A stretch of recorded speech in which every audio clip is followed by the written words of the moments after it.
দীঘাগামী পথে ভাঙল ক্যালভার্ট, যান চলাচল বন্ধ দীঘা নন্দকুমার ১১৬ জাতীয় সড়কে।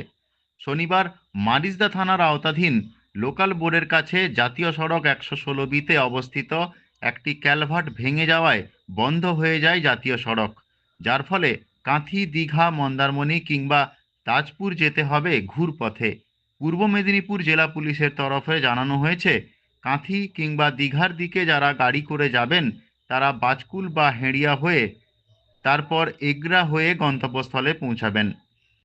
যারা গাড়ি করে দীঘা থেকে কোলাঘাটের দিকে যাবেন তারা রামনগর বাজার কিংবা কাঁথি, এগরা হয়ে বাজকুলের কাছে জাতীয় সড়কে উঠতে পারবেন। গুরুত্বপূর্ণ স্থানসমূহে জনগণের সহযোগিতার জন্য ও যান চলাচল নিয়ন্ত্রণের জন্য পর্যাপ্ত পুলিশ বাহিনী মোতায়েন করা হয়েছে।